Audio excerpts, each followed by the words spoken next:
de estudios en la que ya vengo participando literalmente creo que desde el año 2010 y de repente hasta más. Bueno, siempre y cuando con sus autoridades. Vamos a desarrollar el día de hoy una sesión bastante interesante, principalmente crítica, porque el contexto de violencia familiar es sumamente complicado y lamentablemente el Estado lo enfoca muy mal, ¿correcto? Por favor, me gustaría saber si se puede visualizar las diapositivas. Sí, doctor, sí se logra visualizar. Perfecto. Entonces, vamos a comenzar detallando que nuestro nivel de participación en este contexto tiene que evaluar principalmente el problema de violencia social, no el contexto de violencia familiar, ¿correcto? ¿Y esto por qué? Porque en realidad nuestro país, el Perú, es un país sumamente complejo, ¿correcto? País complejo con muchos elementos contradictorios en lo económico, en lo social, en lo cultural, en lo étnico y en lo lingüístico. Consecuentemente, entonces vamos a tener muchísimos inconvenientes para poder abordar un área tan compleja como es nuestra realidad social. Peor aún, hay un elemento material de cambios sociales en los últimos, ¿qué cosa? 40 años. Y probablemente esto venga de mucho antes, ¿correcto? Solamente para fijar el contexto preliminar de los últimos 40 años, desde la vigencia del Código Civil de 1984, vamos a poder observar una serie de fenómenos como, por ejemplo, fíjense, señores, el terrorismo, la migración rural al ámbito urbano, donde vamos a observar, por ejemplo, los contextos de crisis económica y crisis política que han sido muy evidentes en los últimos años. Todos estos cambios sociales han incidido en las estructuras en el ámbito de nuestra interacción social. Entonces, la interacción social ya de por sí es compleja, porque, por ejemplo, la migración, ¿qué es lo que generó? Una nueva realidad urbana. Por ejemplo, la crisis política que generó una flexibilidad a la ley. Es más, ya ni siquiera se plantea un análisis y un estudio de la ley para tomarla en cuenta como un factor vinculante. Muy por el contrario, se asume que la informalidad ya le ganó al Estado. Es más, el propio Estado es el que promueve el contexto de informalidad y tenemos un contexto de crisis económica que fue muy representativa en 1986 a 1992, que provocó, ¿qué cosa? El éxodo de peruanos al exterior. ¿Y por qué es representativa esta situación? Porque, señores, ese contexto de crisis económica permitió detallar qué cosa, que las relaciones familiares ya van, qué cosa, en proceso de cambio. Nadie puede negar esta realidad porque las realidades familiares han ido cambiando solamente en los últimos 40 años. ¿Cómo así? Fíjense, señores, producto de la migración y emigración, ¿qué cosa? Se dividieron familias peruanas, ¿correcto? Se dividen las familias peruanas. Ojo, señores, se dividen, no se separan. ¿Por qué? Porque una persona podría estar, por ejemplo, en Lima y el resto de la familia en Ayacucho o en Cusco o en Puno, y esa interacción sigue manteniéndose a nivel de relaciones económicas, del pago de algunos servicios, etcétera. Esa familia no está separada, está dividida, viven en hogares diferentes, pero por una realidad muy especial. Por eso es que hay que tener en cuenta que ese contexto de migración y emigración comienza a generar una fragilidad en las relaciones y la interacción entre las familias peruanas. Pero peor aún, el terrorismo generó secuelas psicológicas en la mente del peruano común. ¿Por qué? Porque se comienza a asimilar el factor violencia en nuestro país en la mentalidad del ciudadano común. Esto entonces termina por graficar la violencia familiar en los últimos 24 años. ¿Por qué va a ser representativa esto a nivel de los últimos 24 años? Porque, señores, tenemos que tomar en cuenta que recién en el año 2000 se legisla contra la violencia familiar. Recordemos que hasta este momento la violencia contra la mujer se asumía como algo, ¿qué cosa? Ordinario o usual en el interior de las familias. Es más, las personas no asumían que esta situación era grave. Y por eso es que en los últimos años este nivel de representatividad ha sido sumamente significativo. Esto entonces ha permitido detallar que esta violencia social, correcto, sea evaluada de una manera muy negligente por parte del Estado, porque el Estado no consideró qué cosa, que estos problemas de violencia social, correcto, debían estructurarse y debían planificarse bajo una dimensión totalmente distinta, bajo una dimensión, qué cosa, muy especial para evitar situaciones de crecimiento de una crisis del propio Estado ante su población. Hay un nivel de disfuncionalidad del Estado que resulta sumamente grave y ese es el punto de referencia. ¿Por qué? Porque cuando comenzamos a detallar entonces estos niveles de interacción, comenzamos a ver que lamentablemente el Estado no logró evaluar correctamente qué cosa, el manejo de su rol ante los problemas sociales.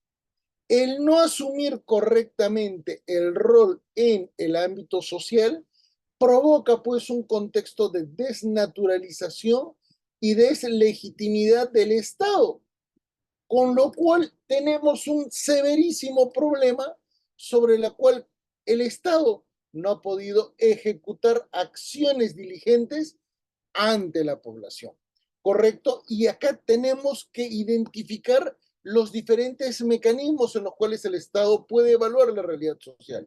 En la evaluación social, lamentablemente el Estado se ha visto limitado por una serie de factores que evidentemente son representativos, ¿correcto? ¿Qué factores han sido representativos en este nivel? En primer lugar y en primer término, recordemos qué cosa, que en los últimos 40 años el Estado se ha debilitado. Y no solamente se ha debilitado en función de un alejamiento de la ciudadanía, el Estado se ha vuelto disfuncional y además el Estado se ha vuelto sumamente corrupto. Se volvió corrupto. Y esto a pesar de que en este periodo de tiempo el Estado se ha descentralizado. En otras palabras, el contexto de la evaluación social por el Estado ha sido sumamente neutro, ¿correcto? El Estado ha perdido la oportunidad de atender a la población de una mejor manera y esto se traduce en qué cosa, políticas públicas negligentes ante la realidad social, ¿correcto? Y no es necesario enfatizar mucho, pero por ejemplo, el contexto del terrorismo evidenció que el Estado jamás ha estado, ¿qué cosa? Vinculado a la población y nunca pudo atender esos graves problemas sociales que se representaban, ¿qué cosa? En nuestro entorno cotidiano. El terrorismo, la migración urbana tampoco ha sido, ¿qué cosa? Evaluado. La migración jamás provocó, ¿qué cosa? Reformas urbanas en las grandes ciudades. Peor aún, el manejo económico informal el Estado prácticamente capituló frente a esta realidad. Y esto se traduce, ¿qué cosa? En una ausencia de legislación inoperante. Tenemos leyes, tenemos normas, pero nadie hace caso, con lo cual ya entonces identificamos un problema significativo que no ha sido resuelto. Esas grandes realidades entonces han permitido esbozar lo que ahora vamos a cuestionar desde una perspectiva mucho más dinámica, ¿correcto? ¿Y por qué? Porque cuando nosotros evaluamos el contexto de violencia familiar, normalmente, ¿qué es lo que vamos a ver? El contexto de un proceso judicial. ¿Pero dónde? En el ámbito civil y en el ámbito penal. Y cuando digo civil es porque en realidad se trata del contexto de familia. El gran inconveniente acá está, ¿qué cosa? Que la violencia familiar, solo un pequeño porcentaje de casos llega al Poder Judicial. En otras palabras, tenemos una cifra negra de violencia social que prácticamente no es analizada, no es evaluada, y esto es grave. ¿Por qué? Porque el incremento de la violencia se refleja en el Poder Judicial, en su estadística, en su ámbito de evaluación ordinario, con lo cual tenemos pues que observar que el Estado ha sido absolutamente inoperante en este ámbito. Por ello, cuando analizamos el contexto de violencia social, tenemos que entender que esto es un proceso y problema de carácter estructural, donde la ley que estamos analizando, correcto, la ley 30.364, literalmente resulta absolutamente, ¿qué cosa? Inoperativa, disfuncional, incoherente. ¿Y esto se representa en qué cosa? En que desde su promulgación, literal, han habido 15 reformas. Si una ley fuera eficiente, no tendría tantas reformas. ¿Y cómo entonces se evidencia? Se asume errores de metodología en la evaluación del conflicto familiar y peor aún, se asume una política ideológica equivocada, la ideología de género. ¿Correcto? Basta con detallar, por ejemplo, en el ámbito de la ley sobre violencia familiar en el contexto del feminicidio, para poder detallar qué cosa, que el solo hecho de que el varón salga a la calle a matar mujeres por el solo hecho de ser mujeres, ya pues es un sinsentido técnico, porque hasta la fecha no se ha registrado absolutamente ningún caso sobre la cual se pueda detallar que efectivamente los hombres detestan a las mujeres. No lo hay. Lo que ha sucedido sí es violencia del varón hacia la mujer por razones puntuales. Algunas que pueden ser, ¿qué cosa? No justificadas, pero sí pueden explicarse, y en otro ámbito, evidentemente, el contexto de la subjetividad producto, por ejemplo, de la celopatía, podría explicar las razones de la irracionalidad del acto. Evidentemente ninguno de estos se puede justificar, pero vean ustedes cómo es que la violencia social ha sido imposible de poder evaluarse en un contexto dinámico sobre la cual evidentemente está trabajándose mal, ¿correcto? ¿Y cuál fue el resultado del Estado ante este tipo de situaciones? Señores, generó un esquema procesal, un procedimiento absolutamente, ¿qué cosa? Vinculado y detallado sobre la base de un control de la violencia familiar. El Estado logró determinar en la ley 30.364, ley para prevenir, sancionar y erradicar, ya de por sí eso es un sinsentido, la violencia contra las mujeres y los integrantes del grupo familiar en función, ¿qué cosa? De una etapa de tutela, de protección, donde supuestamente las interacciones iban a ser absolutamente predeterminadas. Pero esto ha sido bastante claro en el sentido y el contenido de poder determinar que el sistema judicial funciona. Pero el sistema judicial no va a poder funcionar, ¿correcto? Y esto se traduce finalmente en que las medidas de protección no funcionan, en que el contexto de violencia no logra disiparse. Y esto principalmente cuando analizamos entonces las incoherencias de la ley 30.364, las vamos a representar en varios niveles, ¿correcto? Las vamos a representar en sus principales defectos para que puedan ustedes observar el gran error de nuestro sistema normativo en un elemento muy, muy especial. ¿Correcto? Para ello, permítanme detallarles en primer término cómo es que el Estado ha evaluado incorrectamente errores en la metodología, en la formulación de la ley.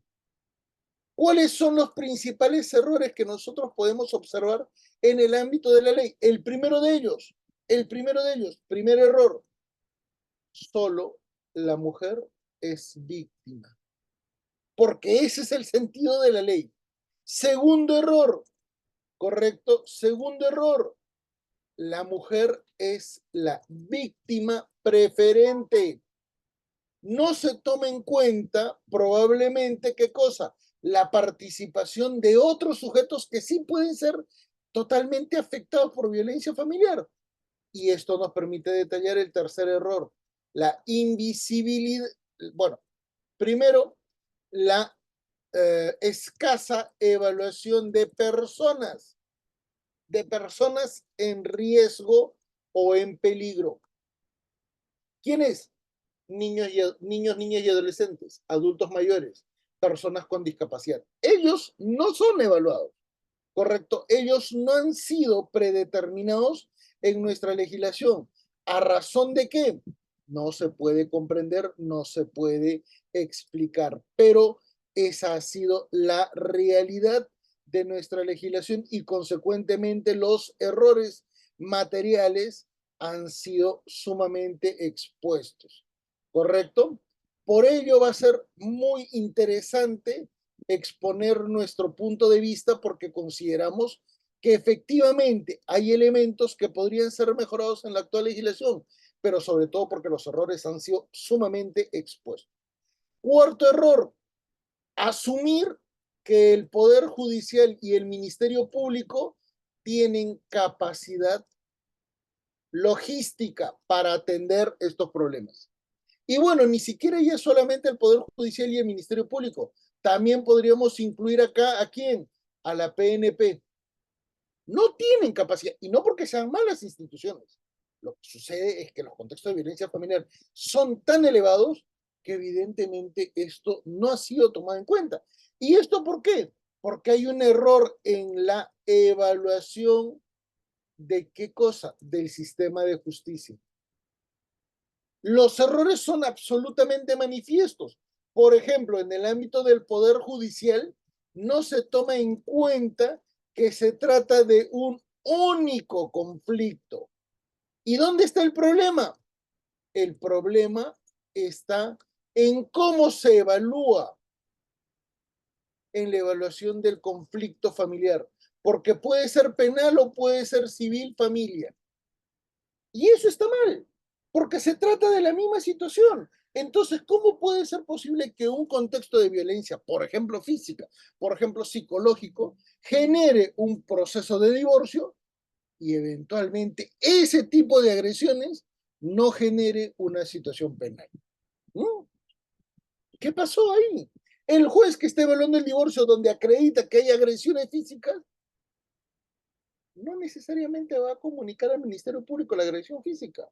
Sencillamente va a dar trámite al procedimiento. Y ese es un error, ¿correcto? El Poder Judicial entonces no asume estos inconvenientes. ¿Y dónde está el problema en el Ministerio Público? Señores, el Ministerio Público no tiene facultades ni opción a evaluar elementos probatorios porque muchos de los contextos familiares disfuncionales son en un entorno íntimo. La pareja está, ¿qué cosa? De repente cenando, de repente almorzando, y se genera una situación, ¿qué cosa? De celopatía, celos excesivos. Pregunta, ¿ustedes creen que alguna persona en su sano juicio podría decir, voy a tener el celular en modo grabar a efectos de poder evitar que me golpeen? Es imposible. Eso no se puede asumir y eso no se puede detallar. Consecuentemente, se hace necesario entender que el Ministerio Público al final, cuando evalúa el caso, no puede tomar elementos probatorios objetivos y se guía de la declaración de la víctima. Pero la declaración de la víctima suele ser, ¿qué cosa? Absolutamente muy próxima a lo subjetivo, ¿correcto? ¿Y cómo logramos materializar eso? Esto queda limitativo y por eso es que también la Policía Nacional del Perú no tiene los recursos para hacer una intervención eficaz. Y digo intervención eficaz no solamente en el ámbito de la investigación, lo digo en el sentido, por ejemplo, de cuando quieren emplear el botón de pánico. Un botón de pánico absolutamente inútil que se les dispuso a los que se dispuso por orden de la presidencia del Poder Judicial en el periodo de gobierno pasado y que bueno, ante la presidenta se le formuló y se le dijo, disculpe, pero ¿qué pasa si el agresor le quita el celular a la víctima y lo rompe? Se acabó el botón de pánico. Y eso nunca ha sido tomado en cuenta. Peor aún, podrían determinar qué cosa, la convocatoria de la policía. Señor policía, me están agrediendo, me he escapado. Estoy llamándole a ustedes. ¿Podrían venir rápidamente? ¿Qué es lo que le podría decir la policía? Dos respuestas automáticas. Disculpe, no tenemos personal. Y la segunda de ellas, disculpe, no tenemos gasolina para movilizar el vehículo. ¿Qué hacemos ante ese tipo de circunstancias? No estoy diciendo que los policías sean malos, no estoy diciendo que los policías sean corruptos, no estoy diciendo que los policías sean impávidos frente a una situación de violencia extrema, ¿correcto? Pero en este sentido tenemos que enfatizar y tenemos que detallar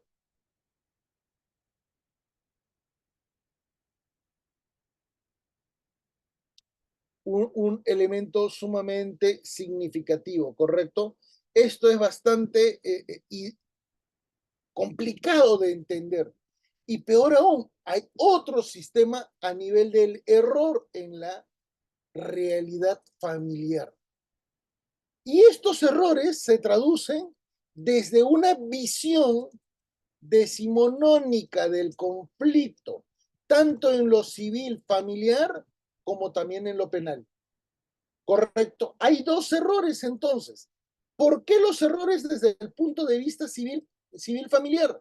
Señores, en el ámbito civil familiar, el conflicto se centra en el petitorio.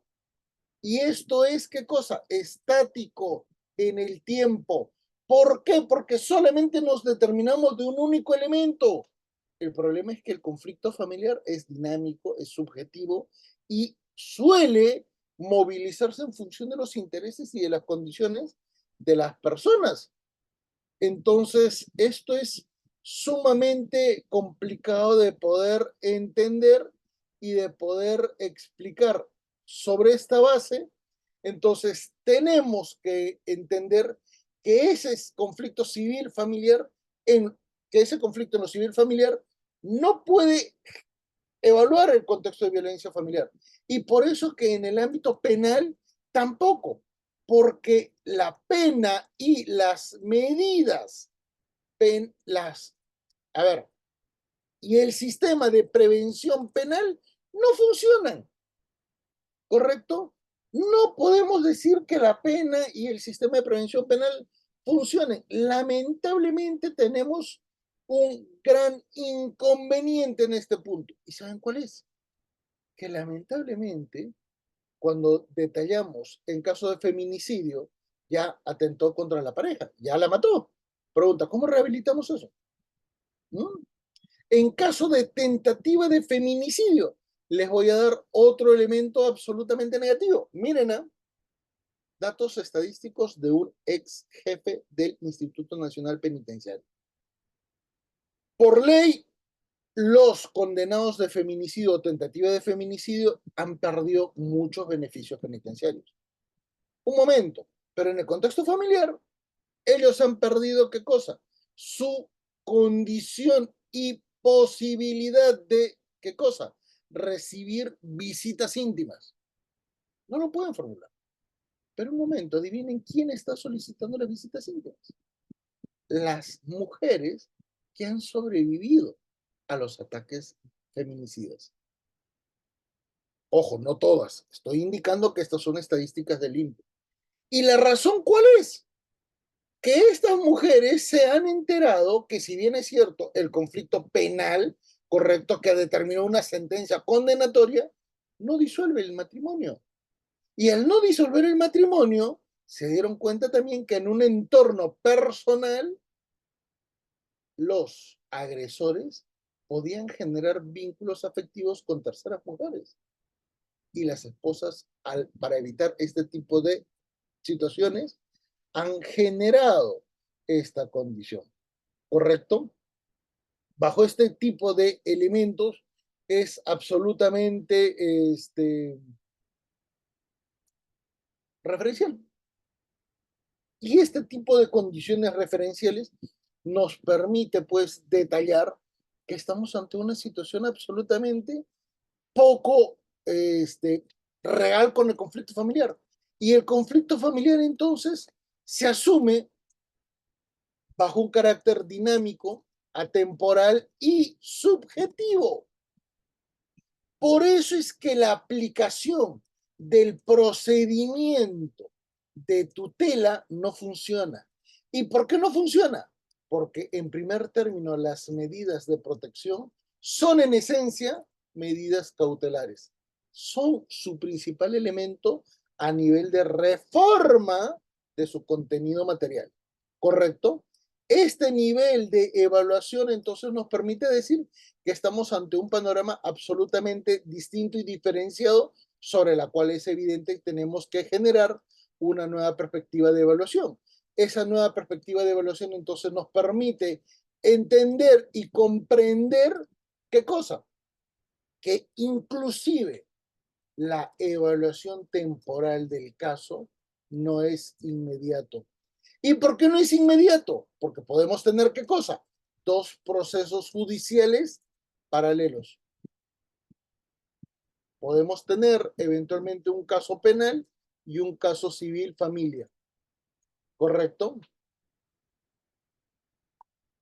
Y esto es lo grave, con resultados y situaciones antagónicas donde eventualmente la participación de otros sujetos diferentes a las partes procesales no cuenta.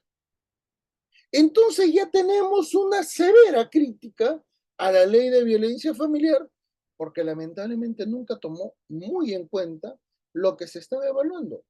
Este tipo de referencias es sumamente increíble.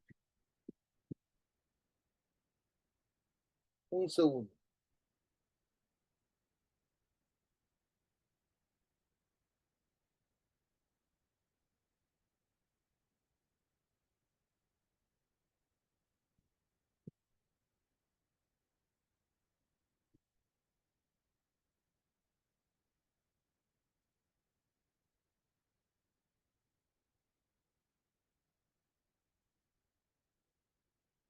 Muy bien. Sobre esa base, entonces, ¿qué es lo que tenemos que detallar? Ya entrando a la parte medular de nuestra exposición. Que como ya el contexto es sumamente complejo, tenemos que evaluar qué cosa, que en el contexto interno, la especialidad del derecho de familia hoy por hoy resulta ser muy representativa y compleja. Lamentablemente vamos a tener qué cosa, diferentes ámbitos de evaluación sobre la cual no siempre van a resultar qué cosa, idóneas algunas condiciones explicativas, ¿correcto? Por ejemplo, mis queridos amigos, vamos a tomar en cuenta que no siempre se va a poder qué cosa representar eficientemente el manejo del conocimiento del derecho internacional y del derecho convencional. Esto es grave debido sobre todo a una pésima comprensión de los alcances y de la interacción que existe entre el fuero nacional y el fuero convencional, correcto, que es de superposición, pero que es vinculante. Y lamentablemente en el contexto de nuestra realidad familiar no le hemos podido detallar. ¿Por qué no le hemos podido detallar? Porque lamentablemente este contexto es muy modificable en el tiempo. Las realidades van cambiando y eso también se traduce en una evaluación del derecho constitucional. ¿Y por qué una evaluación del derecho constitucional? Principalmente debido a la necesidad de adaptar conceptos que tradicionalmente respondían a una lógica social que ya no existe en la actualidad.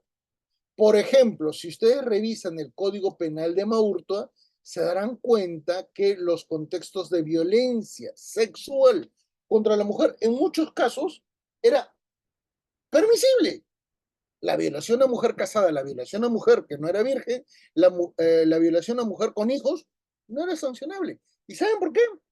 Porque en el Código de Maurto no se protegía la libertad sexual de la mujer, se protegía el honor sexual, cosa que es totalmente distinta.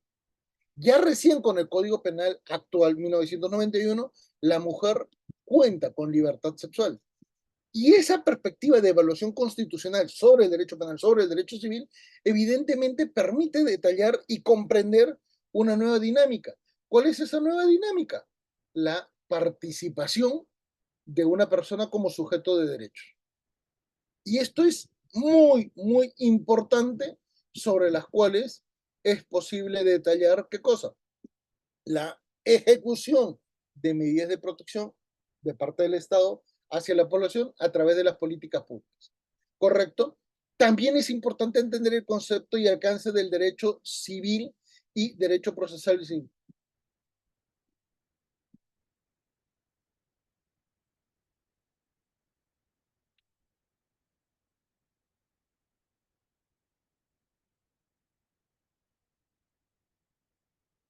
Entonces, lamentablemente en el ámbito del derecho civil y procesal civil, todo el contexto es absolutamente incoherente.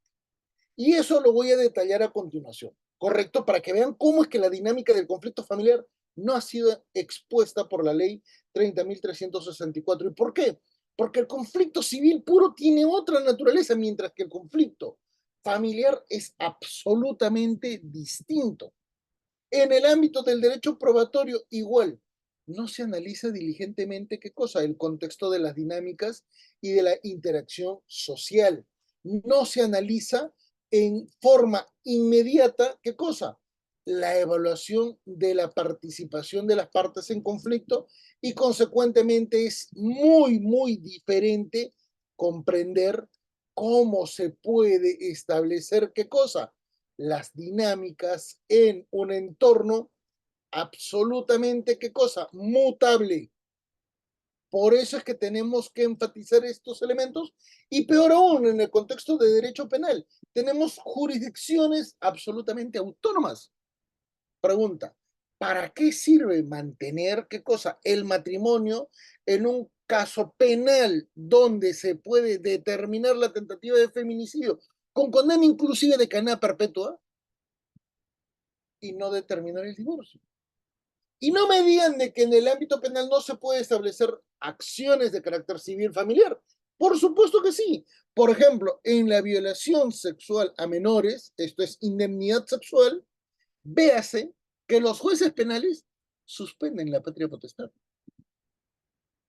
Si pueden suspender la patria potestad respecto de un tercero que no está en el proceso penal, esto es el menor que es víctima y que no tendría que convertirse en actor civil, ¿cómo es que en el contexto civil familiar no se asume, no se toma en cuenta, no se evalúa? Estamos pues en una situación absolutamente incoherente. Tenemos pues muchísimos graves problemas, pero lamentablemente nos permite expresar dos grandes elementos que van a ser muy interesantes de poder exponer a continuación. Miren, señores, Voy a detallar solamente dos elementos. El conflicto civil puro, ¿correcto? El conflicto civil puro y el conflicto familiar, para que vean las diferencias entre cada uno de estos elementos, ¿correcto? Conflicto civil puro. Y vean ustedes el conflicto civil familiar, ¿correcto? Primera característica, señores, del conflicto civil puro. Espérenme un segundo.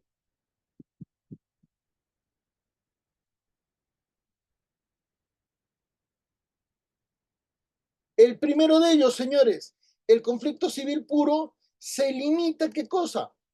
Se limita a la voluntad de las partes en conflicto. ¿Por qué? Porque tienen que actuar bajo legitimidad e interés para obrar. En otras palabras, las personas tienen que generar su evaluación para poder provocar una acción procesal. No es automática, no es inmediata, y eso entonces nos permite decir que estamos ante una condición que evidentemente afecta el desarrollo y trámite de los procedimientos usuales que normalmente se detallan en el contexto judicial. El segundo de ellos, al centrarse en legitimidad e interés para obrar, recuerden, señores, el conflicto se centra en contradicciones de derechos, esto es, aquello que está expuesto en ley, y ¿qué cosa? Oposición, afectación a los intereses. Esto es, expectativas con carácter objetivo que se pueden desprender del carácter dinámico de la ley. En otras palabras, tener en cuenta que el conflicto tiene una naturaleza absolutamente especial. Y sobre esta base, entonces, el elemento central es el petitorio, que limita la actuación del juez, porque no puede haber extra, ultra o infrapetita, ¿correcto? Consecuentemente, el proceso civil es muy reglado y sujeto a criterios de evaluación donde solo participan dos partes procesales. En otras palabras, tanto el demandante como la parte demandada, nadie más. En cambio, el conflicto civil familiar tiene una naturaleza totalmente distinta, ¿correcto? ¿Por qué? Porque la dinámica familiar implica la participación de varios sujetos con intereses y legitimidad para obrar en determinadas circunstancias, ¿correcto? Por ejemplo, vean ustedes, en el conflicto civil puro, ¿qué es lo que dice la ley? Que en caso de divorcio solamente la parte afectada tiene derecho a pedirlo. Pregunta, ¿y una víctima de feminicidio no puede pedir el divorcio? Pregunta, ¿no creen posible que un familiar, por ejemplo, un progenitor o eventualmente los hijos, no tendrían legitimidad para poder presentar esa demanda de divorcio? Claro que sí. Y eso es un severo límite que lamentablemente el legislador nunca tomó en cuenta. ¿Correcto? El conflicto, entonces, además, el conflicto, al ser subjetivo, no implica automáticamente la ejecución de un proceso judicial. Por ejemplo, una causal de divorcio por adulterio no genera ¿qué cosa? Una separación. ¿Cuántos casos de familias matrimoniales han registrado qué cosa? Situaciones donde una de las partes ha tenido un hijo extramatrimonial y no se ha divorciado. ¿Correcto? Inclusive esa familia se ha consolidado, se ha generado en el tiempo una mejor condición y una mejor relación entre las partes. ¿Correcto? Y esto grafica eventualmente qué cosa? La dinámica familiar en el tiempo cambia. Por lo tanto, los hechos que se exponen en un expediente pueden ser modificados por las partes en el tiempo. Por eso es que a veces salen sentencias de divorcio y cuando se notifican, las dos partes ya retomaron la relación familiar. Un error, por ejemplo, que nunca ha sido analizado conforme el 12º pleno casatorio de las salas penales de la Corte Suprema, emitido en el año 2019 en el acuerdo número 9, ¿correcto? Si ustedes revisan el acuerdo número 9 del pleno número 12 sobre violencia familiar, se darán cuenta que en los fundamentos, por ejemplo, de ese pleno, en los fundamentos 19 y 20, se detalla que inclusive situaciones de mínima lesividad automáticamente se genera, ¿qué cosa? La inviabilidad del principio de oportunidad y se exige que el Ministerio Público denuncie inmediatamente, formule acusación en el ámbito procesal penal. Viene la gran cuestión. Un momento, ¿la Corte Suprema puede emitir plenos? Claro que sí, pero la Corte Suprema no puede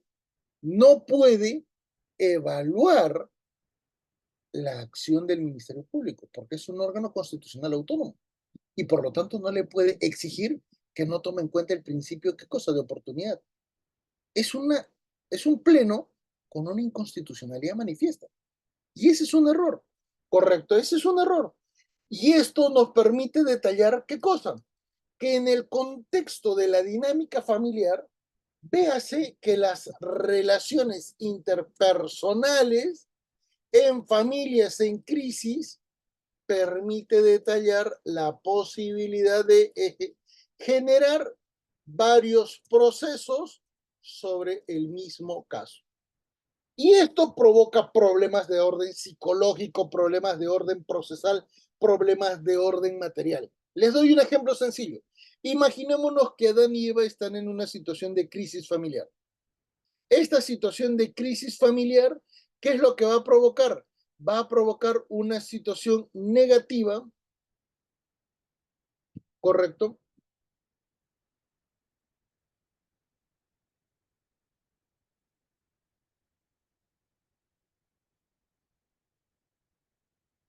¿Cómo podríamos, por ejemplo, evaluar el contexto de la dinámica familiar en términos interpersonales? Miren, primero del mes, no voy a decir año, primero del mes, se ocurre un hecho de violencia física.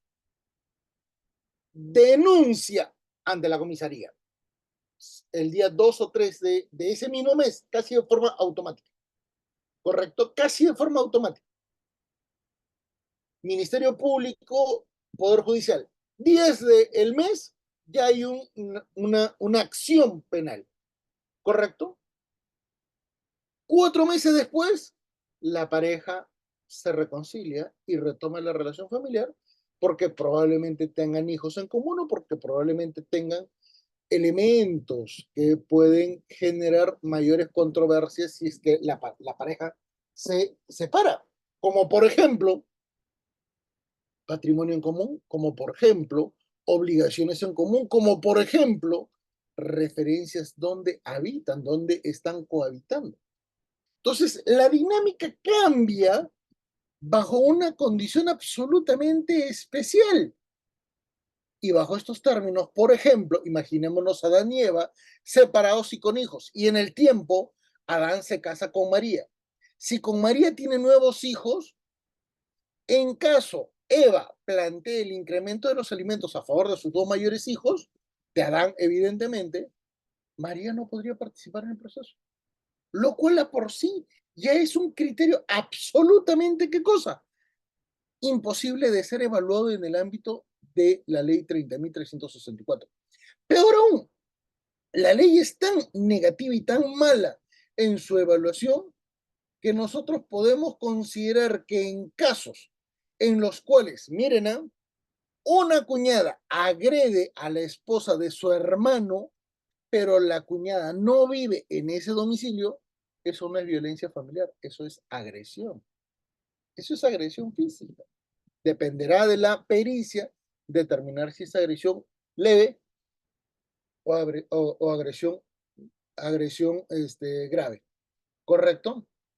Bajo ese tipo de criterios, entonces, tenemos que tomar en cuenta que estamos ante una situación sumamente negativa, una referencia absolutamente inaceptable que nos permite entonces comprender que la dinámica de la ejecución de la ley 30.364 es totalmente inoperante. ¿Y eso cómo lo podemos graficar?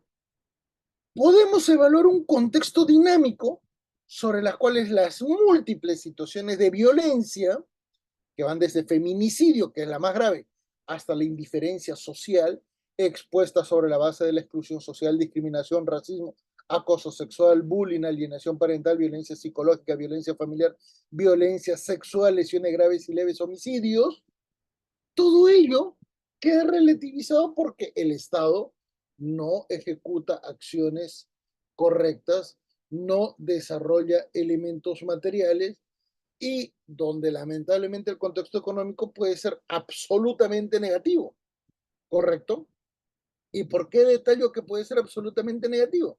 Porque, señores, podemos encontrar situaciones absolutamente inaceptables cuando vemos, por ejemplo, que muchas víctimas deciden retomar una relación afectiva con sus agresores cuando el contexto económico es sumamente dependiente, ¿correcto?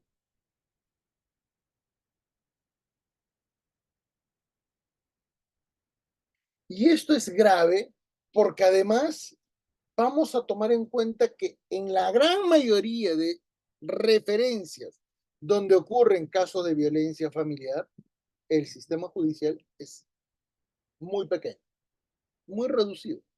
No hay los recursos suficientes y necesarios para garantizar una tutela inmediata a las partes en contradicción. Por eso, entonces, cuando analizamos violencia familiar, nos vamos a dar cuenta que tenemos una situación grave en el desarrollo de políticas públicas donde existe un pésimo manejo de la realidad, ¿qué cosa? Legislativa aplicable a nuestro contexto. El derecho de familia nunca tomó en cuenta los contextos de cambios sociales. El derecho penal literalmente queda absolutamente desbordado. El derecho civil no toma en cuenta el carácter, qué cosa, dinámico de las interacciones sobre las cuales evidentemente no se puede generar una situación vinculante y especial. ¿Correcto? Esto es muy grave y esto entonces nos permite detallar y generar una perspectiva sumamente especial porque esto se, se vincula con la falta de eficacia del derecho judicial porque el sistema ha colapsado, del derecho procesal porque el proceso está diseñado y está vinculado para otro tipo de referencias, ¿correcto? Y donde el derecho probatorio no siempre se analiza de la misma manera. Les doy un ejemplo sencillo. En el ámbito, por ejemplo, de la visualización de pantallazos, ¿correcto? No se necesita una mayor evaluación de los mecanismos digitales de cómo se generó esa prueba en el contexto procesal familiar. Pero si es que se tratase de un elemento penal, esa prueba no es válida si es que no se puede fundamentar su registro electrónico sin haber sido manipulado. Entonces, esto va a ser muy especial, va a ser muy importante y nos permite entonces detallar que estamos ante una situación muy elemental. La prueba no puede ser interpretada bajo criterios absolutamente, ¿qué cosa? Eh, Disfuncionales, ¿correcto? ¿Y cómo se traduce este problema? Lamentablemente en una serie de hechos y de referencias que pueden ser identificadas en función de qué? De varios periodos, de varios elementos temporales. ¿Por qué? Porque lamentablemente hay tres factores que no suelen ser tomados en cuenta. El primero de ellos, el contexto íntimo, donde surge el problema material entre dos partes en contradicción. Y aquí viene otro gran error, considerar que la violencia familiar es solamente entre parejas. No, señores. La violencia familiar no se centra solamente, ¿qué cosa? En el contexto de relaciones de pareja. No. La violencia familiar se centra también en problemas a nivel intergeneracional, conflictos de los papás sobre los hijos, por ejemplo, violencia física o violencia psicológica, alienación parental, o eventualmente la violencia de los hijos hacia los padres. Por ejemplo, cuando estos padres son adultos mayores y, por ejemplo, les quitan la propiedad, como por ejemplo lo que pasó en la casación 3006-2015 Junín, donde la Corte Suprema evaluó el octavo pleno casatorio. ¿Correcto? Esto también nos permite detallar un tercer tipo de violencia o de situaciones negativas en las cuales, por ejemplo, los hermanos a la muerte del padre se pelean por la sucesión, se pelean por la herencia. Y esto es grave, porque solo la ley analiza el conflicto a nivel de parejas. ¿Y el resto de violencia qué pasó? No se toma en cuenta. Muy bien. Por eso es que el contexto de lo íntimo es muy referencial. Y cuando ya esto supera los niveles de admisibilidad por parte de cada una de las partes en contradicción, señores, vamos a tener un conflicto en el ámbito privado. ¿Y qué significa la ejecución de una situación de carácter privado?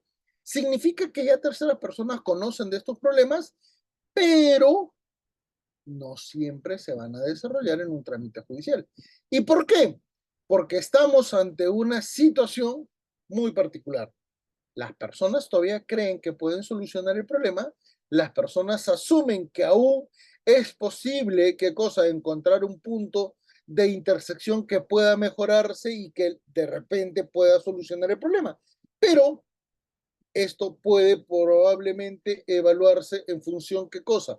De lo que es el desarrollo de conciliaciones, mediaciones,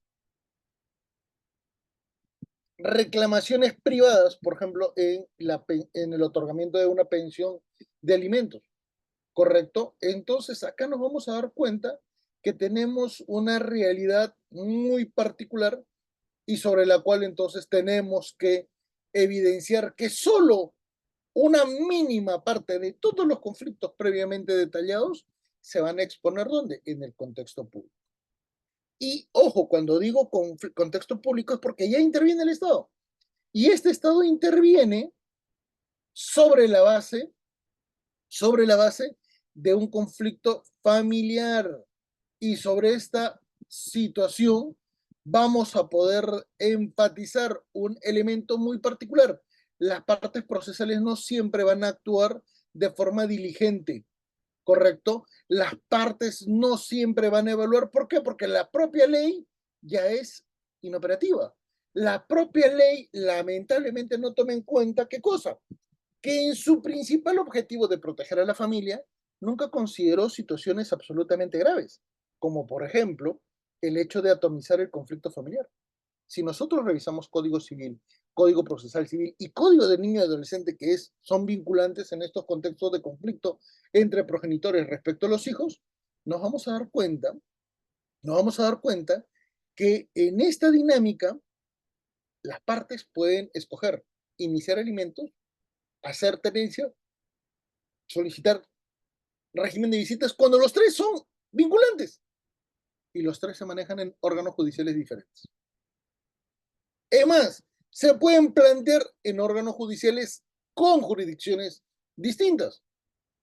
Corte Superior de Justicia de Lima, Corte Superior de Justicia de Callao. O eventualmente pueden plantear qué cosa, Corte Superior de Justicia de, por mencionar uno, Juliaca, Corte Superior de Justicia de Puno, cuando son ciudades muy próximas.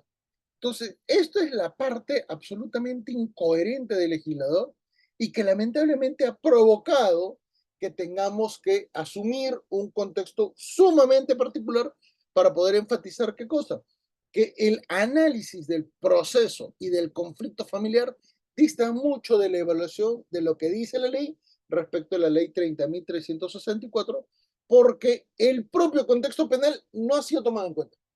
En otras palabras, se quiso unir el derecho penal y el derecho de familia en la ley 30.364, asumiéndose que, bueno, íbamos a tener algo de resultado positivo. Y no es así, ¿correcto? No es así. ¿Y por qué no es así?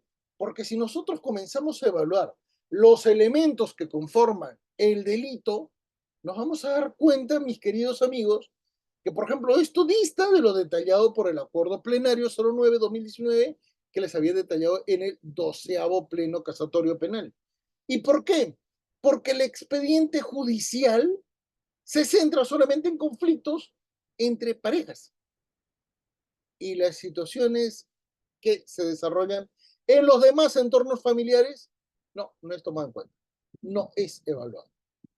Entonces, acá ya nos damos cuenta que desde la propia perspectiva del derecho penal hay errores materiales. Peor aún, el contexto mismo de la acción, si trasladamos esta misma situación en el ámbito penal como también en el ámbito civil, ya detallamos errores.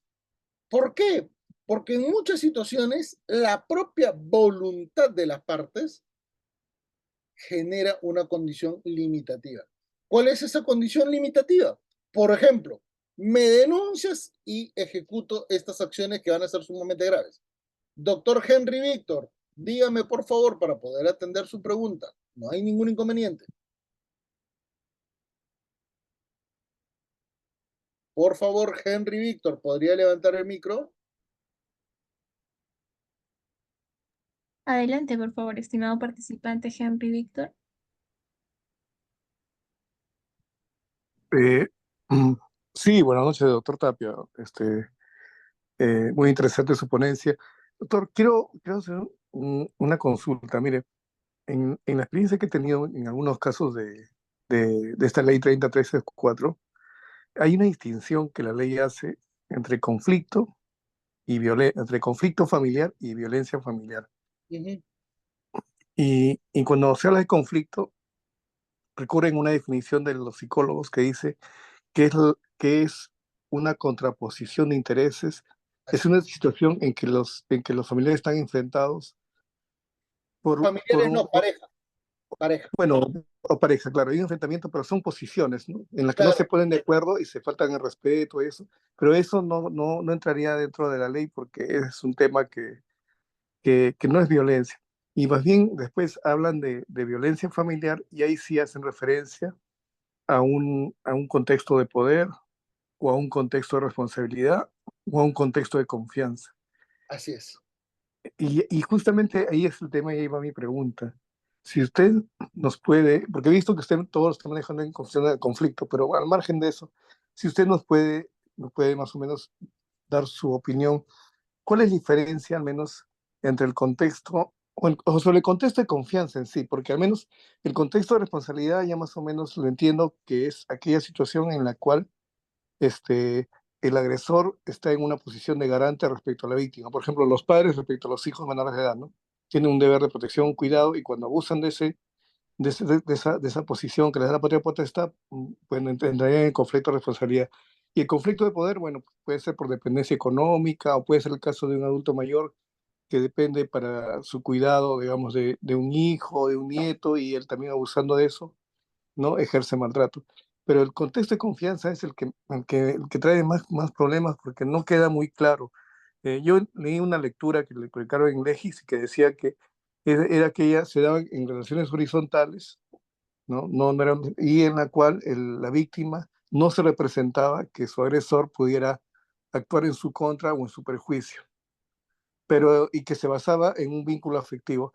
Pero me parece una definición en realidad muy débil porque, pero después he buscado y no he encontrado, y no sé si usted sabe de dónde se han sacado ese contexto de confianza, ¿no? O cuál es la fuente de la ley 34, o lo han copiado a otra legislación. En eso va, y le agradecería mucho, no sé, que nos puede No, ilustrar al no, respecto. Gracias. mi querido doctor, sinceramente le agradezco esa pregunta que es absolutamente interesante y se demuestra pues que usted maneja correctamente una interpretación literal y además una interpretación dinámica de esta ley y también ha encontrado errores. Por supuesto que sí. Y esta ley tiene mucho más errores. ¿Eh? Es una ley tan parchada además que donde falla nunca ha sido modificado. Es tan mala la ley que donde está mal no lo modifica. Pero bueno, mucha gente cree que esta ley funciona. Pero le explico de dónde vienen esos errores. Esta ley en realidad es una norma copiada de la legislación de género de España, ¿correcto? Y en la legislación de España se asumieron muchísimos errores e incoherencias vinculadas a la ideología de género, ¿correcto? Y que, por ejemplo, en el caso nuestro, la determinación nominal de qué cosas eran feminicidio y tentativa de feminicidio también vienen de España, ¿correcto? Como, por ejemplo, el solo hecho de atentar contra la mujer por el hecho de ser mujer. ¿Qué significa? Nadie te lo puede explicar, porque no hay fundamento. No hay una referencia de carácter técnica en lo sociológico, en lo penal, en lo procesal, en lo probatorio, en medicina legal. No hay en ningún elemento. Usted se puede matar buscando un montón de referencias bibliográficas y no le van a decir. ¿Y por qué no le van a decir? Porque literalmente no hay una explicación. Es un elemento de naturaleza político. Y como es política, evidentemente se puede relativizar algunos criterios, ¿correcto? ¿Que pueden ser atendidos? Sí, claro que sí. Ahí viene otro gran error. ¿Por qué? Porque tenemos, ¿qué cosa? Por ejemplo, la regla de Brasilia y tenemos la Convención de Eliminación de toda forma de discriminación de la mujer, CEDAW de 1979, que exigen que los estados protejan a las mujeres y que reduzcan los contextos negativos de violencia sobre la base de la acción que se ejecuta en un determinado país. ¿El Perú podría cumplir esto? El gran inconveniente es que no hay manera de poder decir así se hace. Por eso que estos criterios de confianza, por ejemplo, no han sido debidamente evaluados en nuestra racionalidad. ¿Por qué? Porque al hablar de confianza, estamos hablando de una relación de pareja. Y la pregunta es, ¿y qué sucede, por ejemplo, apunte esto, mi querido doctor, en los casos donde genera el efecto doppelganger? Y el efecto doppelganger, todos los jueces en el país lo pueden determinar y lo pueden evaluar. ¿Y por qué? Porque el efecto doppelganger es sumamente representativo en los casos de violencia familiar. Les doy un ejemplo. Adán se separa de Eva. Eva inmediatamente plantea proceso de alimentos, ¿correcto? Y Eva procede, pues, a ser la parte demandante, ¿correcto? Primer caso, parte demandante Eva. Adán, ante la acción judicial de su expareja, pide régimen de visitas o la propia tenencia, con lo cual hay una reacción contraria a la primera acción, al primer proceso. Ya tenemos dos procesos judiciales. Y en este caso, el demandante Adán se convierte en el agente activo del proceso. Y ahí ya tenemos dos procesos en paralelo que tienen naturalezas diferentes y por eso que no se pueden acumular, ¿correcto? Y pueden generar sentencias contradictorias, que pueden generar sentencias que de repente no se puedan ejecutar, porque en el tiempo las condiciones pueden variar, o porque inclusive este tipo de situaciones puede, ¿qué cosa? Aminorarse y literalmente a ninguna de las dos partes le interesa seguir manteniendo un litigio. Entonces, ese criterio de confianza en realidad está centrado solamente a nivel de pareja y ese es un error. ¿Por qué? Porque hay situaciones, como por ejemplo las que ocurren en las exparejas, donde ya no hay la relación de confianza. ¿Y cómo entonces se aplica el contexto de violencia? Y ahí nos damos cuenta que el legislador, por importar elementos dogmáticos para validar una legislación, se equivocó. Se equivocó. Y esto, por ejemplo, permite detallar, vean ustedes en el contexto de la acción en el ámbito civil, ya no en el ámbito penal, ¿correcto? Recuerden, los hechos son totalmente autónomos, tanto en el ámbito civil como en el ámbito penal. Pero un momento, hay situaciones que, por ejemplo, en el contexto penal se pueden evaluar como delito continuado, ¿correcto?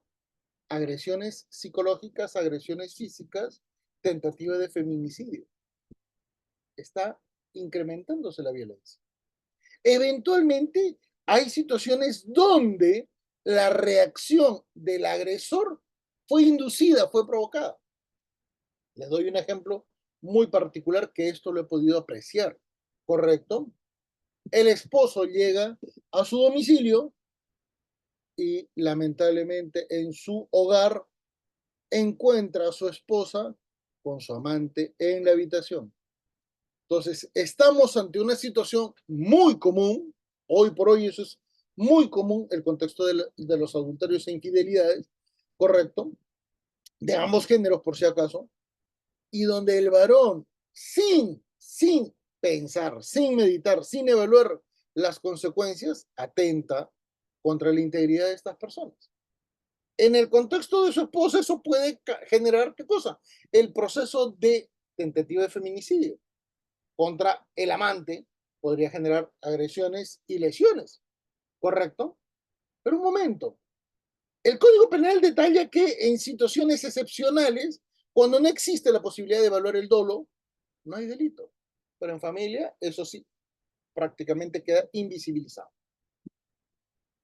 La pregunta es, ¿el agente activo de esta acción, de este hecho, generó el hecho lamentable? No, sí o no, fue inducido.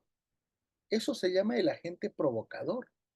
La pregunta es, ¿y ese agente provocador que generó el delito, acaso es sancionado? ¿Qué es lo que dice la doctrina sobre el agente provocador?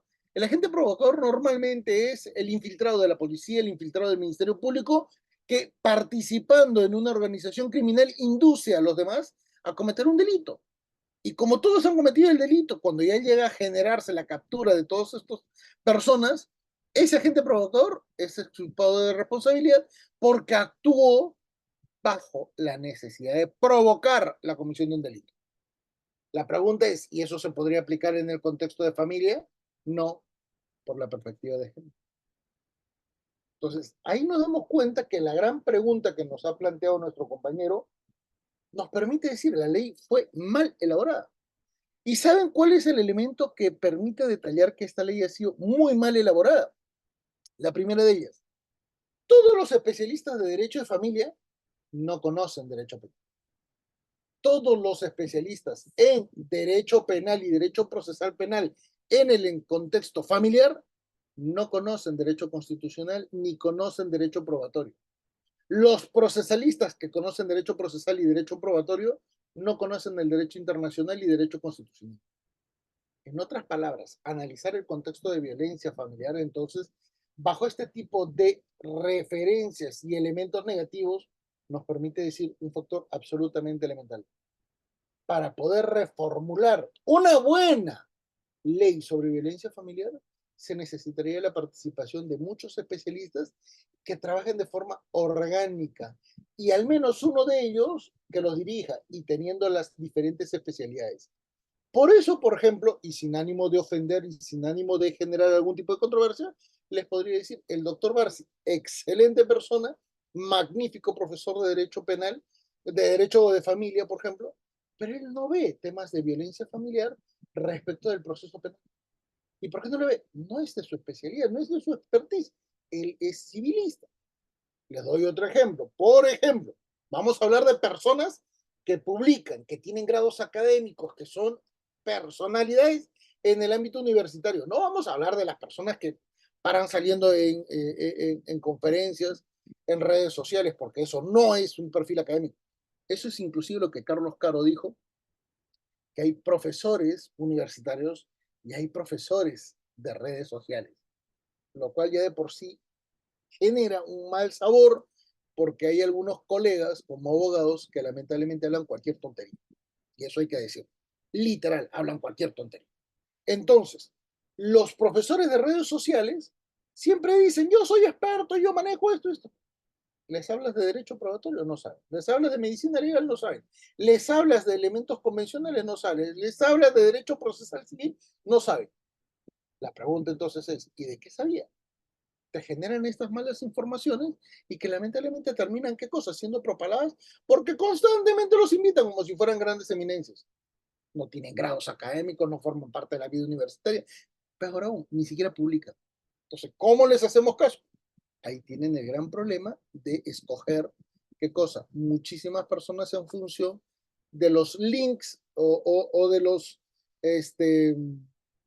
¿cómo es? De los iconos que generan los likes, Y eso es un gran error. ¿Correcto? Por eso, en el contexto de violencia familiar no existe la unanimidad como para poder decir esto está mal, hay que reformularlo y reformularlo de esta manera, porque no todos los especialistas manejan todas las áreas. Vamos a mencionar, por ejemplo, en el contexto procesal penal, ¿correcto?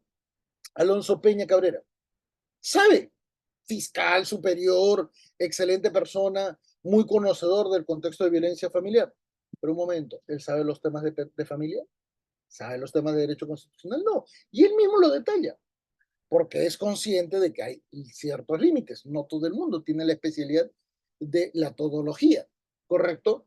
Evaluemos otro elemento, por ejemplo, Giovanni Priori, excelente persona, magnífico profesor, muy estudioso y además con muchas publicaciones en el ámbito procesal. ¿Conoce el conflicto familiar? No, no lo conoce. Entonces, ¿cómo podemos entonces definir estas situaciones? Sobre la base de elementos que provienen de la sociología, que provienen de la psicología. Pero esto es muchísimo problema en el ámbito de poder sustraerse y de acumular información para generar una única posición final. ¿Correcto? Esto entonces sería la respuesta a nuestra interrogante que nos han hecho y que nos permite finalmente enfatizar que estamos ante una situación sumamente grave, sumamente severa, donde la ley 30.364 no sirve, no tiene un efecto positivo. Y si sirviera, no tendría 15 pues, reformas normativas. Desde el año 2015 en el que se promulgó hasta la fecha, vean ustedes cuántas reformas ha habido. Es inadmisible, no puede existir tantas reformas. Es una ley sumamente parchada, una ley que ya ni siquiera se puede entender si es que no se lee, ¿qué cosa? El texto final. Y ese es un gran error. Mis queridos amigos, tomando en cuenta que nos quedan algunos minutos para ejecutar la intervención y atender respuestas, con el mayor de los gustos, encantadísimo, si yo atiendo las preguntas, por favor en forma verbal, porque de alguna manera necesitamos conocer un poco el sentido y el contenido de la pregunta para así poder explicarles de la mejor manera, con el mayor de los gustos. Muy agradecido con Cefocap, por favor, si existen preguntas, encantadísimo.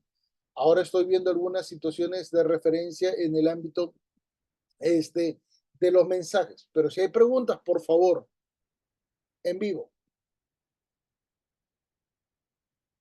Por ejemplo, el doctor Javier detalla, ¿podría explicar de nuevo esa parte de las exparejas y la relación de confianza? Perfecto, es justamente lo que estábamos detallando. La ley indica que hay una situación de confianza a nivel de parejas. Pregunta, mis queridos amigos, ¿y qué situación de confianza podría haber a nivel de exparejas? Ya se quebró, ya terminó la relación. ¿Cómo le podríamos aplicar entonces en una situación de violencia familiar que usted quebró el principio de confianza? Oye, señor, ya no hay principio de confianza. Ah, entonces falta legitimidad. No hay situación de violencia. Ven los errores, entonces, ¿qué ha provocado el legislador? ¿Mm?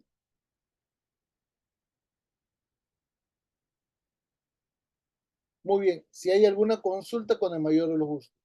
Acá veo un detalle, Henry, dice que no entiende. Si usted me dice qué parte no entendió, con el mayor de los gustos. A ver, Williams, y entonces, ¿cómo identificar y tipificar el... Es que ese es el gran problema, mi querido William. No hay un solo caso de un hombre que haya salido a la calle a matar mujeres por el solo hecho de ser mujeres, ¿correcto? Y si esa persona en su comportamiento lo hace, es una persona que puede ser calificada como inimputable, un loquito. Pregunta, ¿los loquitos acaso son condenados? No. ¿Y por qué no son condenados? Porque no ejecutaron la acción penal. Han ejecutado un hecho de naturaleza penal y son internados, no son condenados. Doctor Javier, encantado. Muchas gracias, doctor. Buenas noches y buenas noches con todos, también compañeros. Una consulta, doctor. En el caso, por ejemplo, de denuncias por presunta violencia familiar, en el que se dictan medidas de protección para con presuntos agraviados o agraviadas, eh, ahí se descuida, por ejemplo, en algunos casos, por supuesto, el interés superior, por ejemplo, de los menores, ¿no? en el caso de falsas denuncias por presunta agresión, ¿no? Entonces, tanto el juzgado pertinente del PJ como la fiscalía, solamente en base a declaraciones de alguna de las partes, y puede ser varón o mujer, en este caso, supongamos que sea mujer, bueno, le dan la ventaja de la parte que hace la denuncia, ¿no?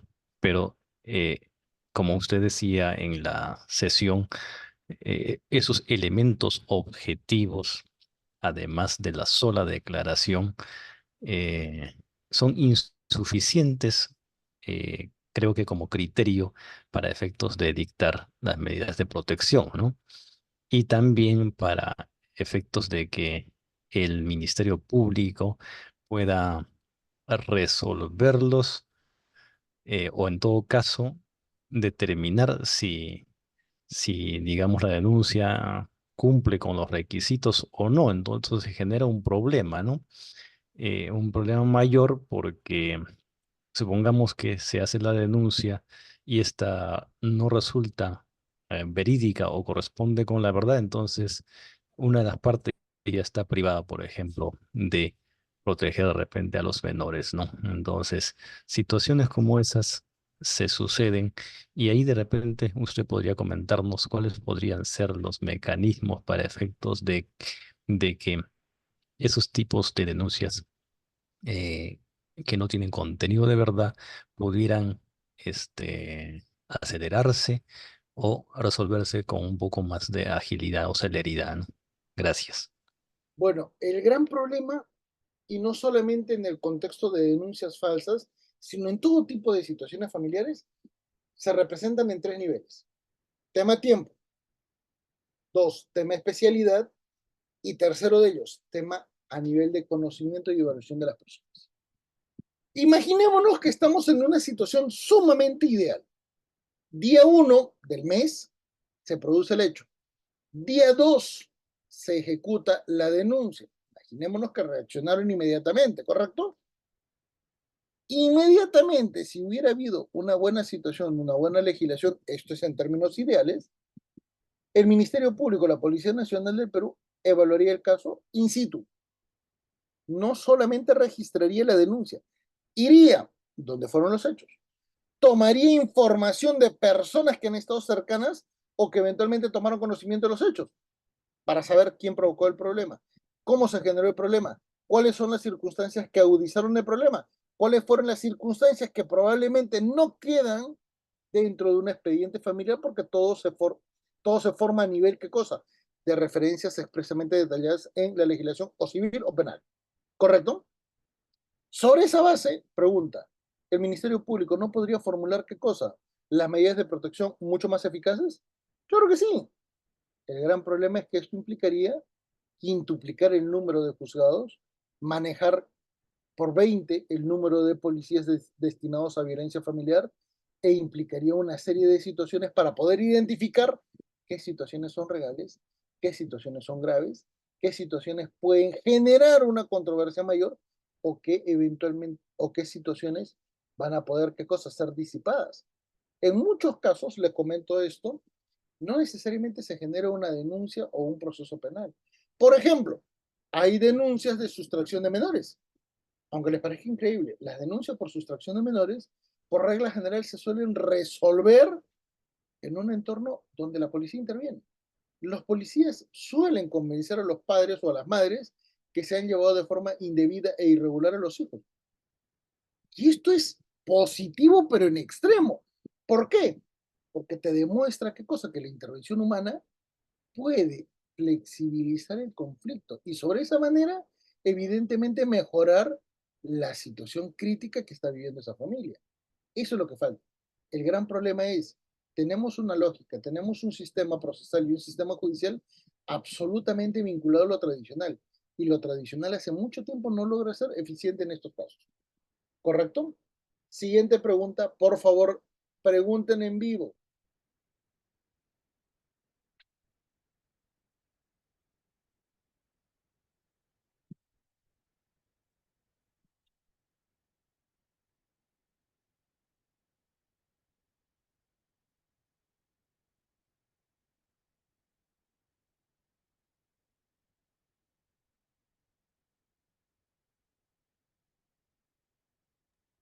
A ver, estimados participantes, los que deseen preguntar, deseen formular sus preguntas directamente al doctor, lo pueden hacer levantando la mano y se les estará habilitando el micrófono para que puedan formular su pregunta. Adelante, participante Javier, nuevamente. Muchas gracias. Doctor, otra pregunta. Claro que sí. En el caso, por ejemplo, de estos temas familiares, cuando em, existe separación entre los padres y por medio, por supuesto, hay un menor de edad, entonces se puede trabajar el tema de régimen de visitas aparte, y eso se suele dar, ¿no? Pero, ¿cuál sería, digamos, el mejor escenario para garantizar precisamente que los hijos puedan ser los más beneficiados, de repente en términos económicos, pero también en términos afectivos, ¿no? Muy buena pregunta, muy Gracias. buena pregunta, muy buena pregunta. Eso se puede desarrollar, por ejemplo, en procedimientos de tenencia compartida, pero todo depende. Por ejemplo, primer elemento a tener en cuenta en estos contextos de evaluación de la tenencia y régimen de visita, la edad del menor.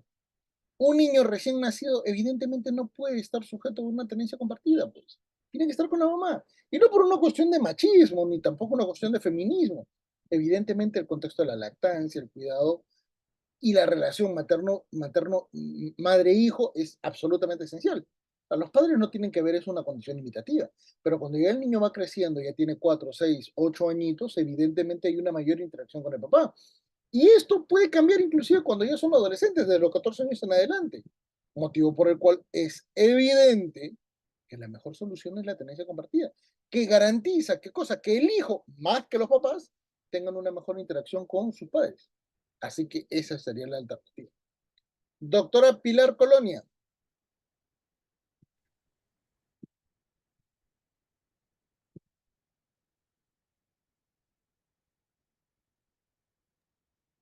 Buenas noches.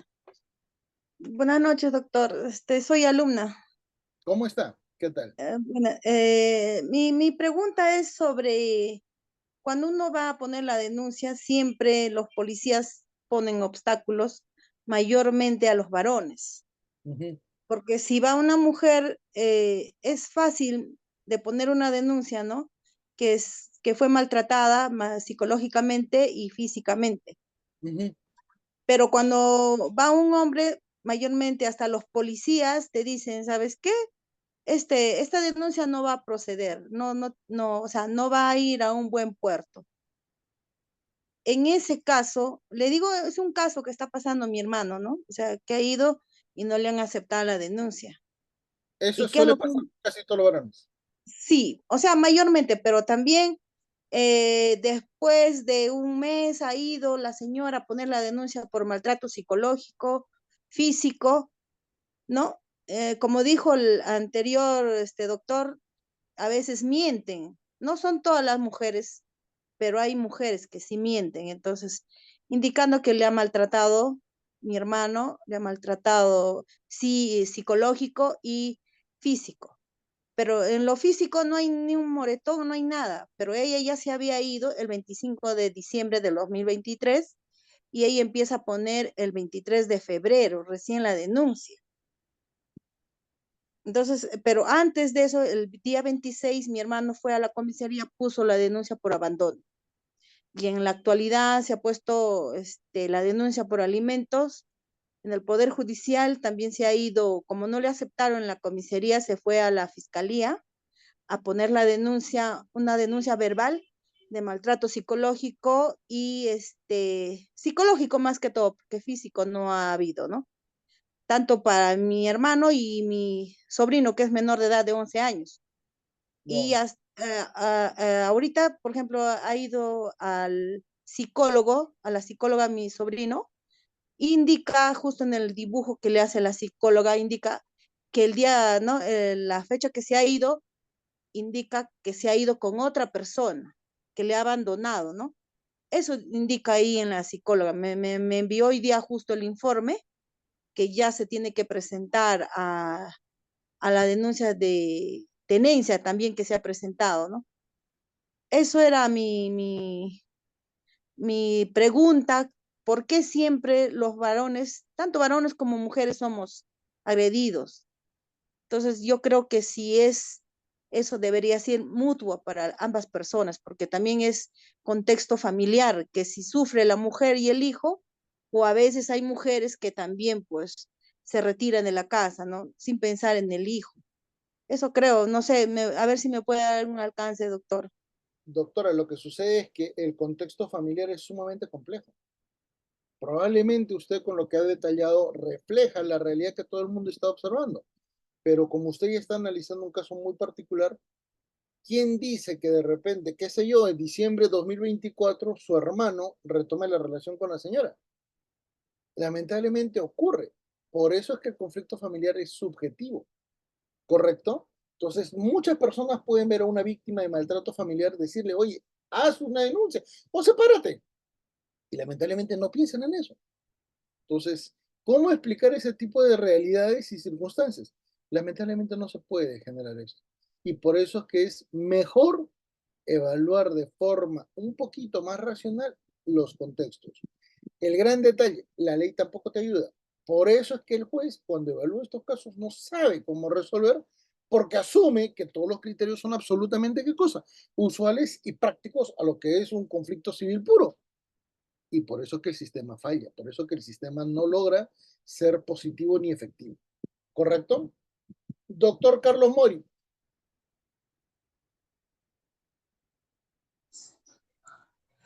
Doctor Bermúdez, muy buenas noches. Excelente su ponencia, doctor. Muy claro, doctor. Doctor, con referencia que estaban mencionando los anteriores, ¿no? colegas, estaban mencionando que a veces hay denuncias que los padres, ¿no? Hacen denuncias calumniosas en la cual quieren, ¿no? quieren tener la tenencia, ¿no? de un menor, a pesar que ellos le han criado, no la han criado por mucho tiempo, ¿no? Solamente ya por que ya le habían golpeado al hijo, a veces la madre le llama la atención al hijo, ¿no? Y el padre se entera, el hijo le cuenta al padre y hace su denuncia, y luego salen las medidas de protección y le dan la tenencia provisional al padre. Y la madre ya no le dan ni un régimen de visitas y nada, ¿no, doctor? Doctor, y en ese aspecto usted también mencionó el derecho de familia, el derecho penal, no está involucrado mucho la ley 30.364. Y eso Correcto. también repercute en nosotros los operadores jurídicos. Sí, es verdad. Sí, doctor, ese caso, doctor, he tenido problemas en ese aspecto, ¿no? ¿Qué se podría hacer quizás a la madre que no le han dado régimen de visitas y aparte no ha apelado a la medida de protección? Se tendría que hacer una demanda de tenencia compartida o tenencia exclusiva, doctor. Esa sería mi pregunta. Va a depender del caso, mi querido amigo. Lo que usted me ha dicho es un poquito corto, pero evidentemente lo que necesita el juez en este tipo de casos, ¿saben qué cosa es? Entre la demanda que se pueda presentar y la audiencia, tratar de indagar in situ qué está sucediendo. ¿Por qué? Porque cuando ya termine la audiencia y emite la sentencia, probablemente la realidad familiar cambió. Ese es el gran problema que tenemos en el contexto familiar. Entonces, como que por sí dar una respuesta automática no va a ser útil. Es mejor evaluar todo el contexto familiar y lamentablemente sobre esta base recién decidir. ¿Sí? Milenka Fortón,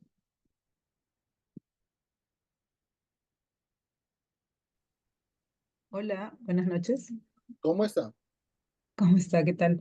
Sí, escuchando igual atentamente su ponencia, estaba analizando un poco, considerando lo que usted ha mencionado, que la ley tiene muchas limitaciones y errores.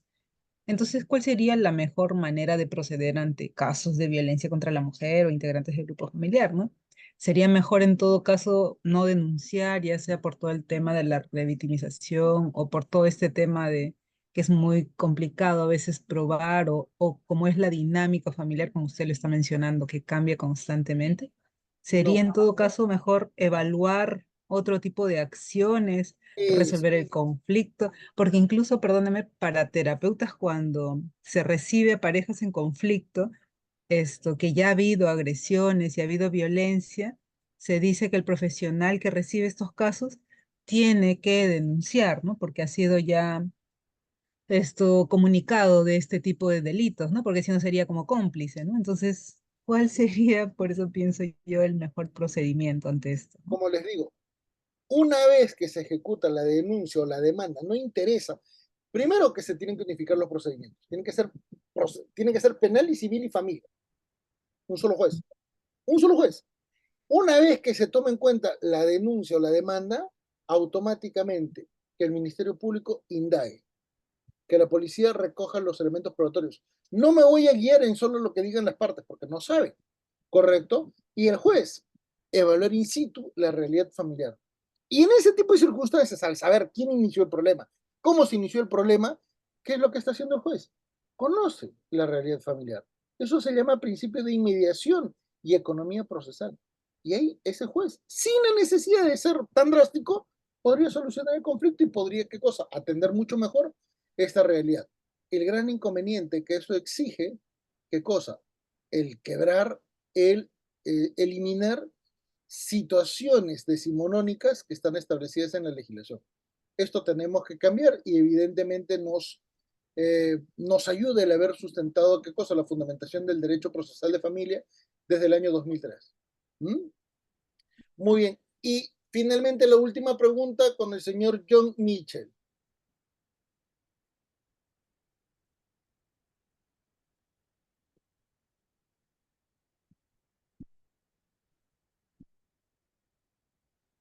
John Mitchell, Sí, buenas noches, doctor. ¿cómo está? Bueno, De antemano, doctor, se agradece por la ponencia, un tema muy interesante en este contexto social. Y, doctor, quería hacerle una consulta o pregunta respecto a un tema de pericia psicológica en personas que son denunciados por hechos de violencia familiar y que estas personas de alguna manera, la pericia psicológica busca determinar la afectación emocional o el perfil, el perfil de la persona, de ver su nivel de agresividad, ¿no? Pero doctor, en este caso, si el investigado o procesado se negare a pasar en todo, en todas las notificaciones que se le pudiera haber realizado para la pericia psicológica, y por ahí, doctor, que la fiscalía lo pueda apercibir o tomar de una mala manera, doctor, ¿qué es lo que mayormente por ahí, en base a la experiencia que usted tiene, nos podría sugerir respecto a este examen de pericia psicológica? muy bien. Es un elemento muy recurrente, una pregunta bastante usual y que nos permite decir un elemento muy referencial. ¿Qué sucede si una parte no ejecuta, qué cosa? La intervención ante el requerimiento del sistema judicial. ¿Estamos? ¿Qué es lo que esencialmente ha preguntado? Viene un gran detalle. Mi querido amigo, eso se llama carga procesal.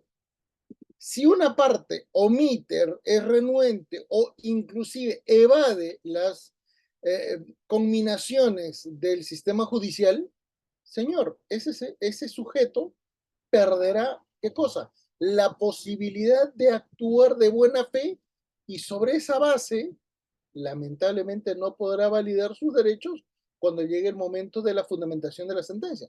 Con la cual, en la propia sentencia se le dirá, usted, al incumplir estas condiciones, acredita o genera un perfil negativo sobre la cual, evidentemente, ahora estamos dictaminando una condición negativa que va a resultar perjudicial para usted. Consecuentemente, se le va a imponer una sanción conforme a su propia discrecionalidad negativa asumida en el trámite del proceso. ¿Mm? Ya, doctor, muchas gracias, solo eso, se agradece. Muy amable. Muchísimas gracias, apreciados amigos de CEFOCAP. Será hasta una próxima oportunidad.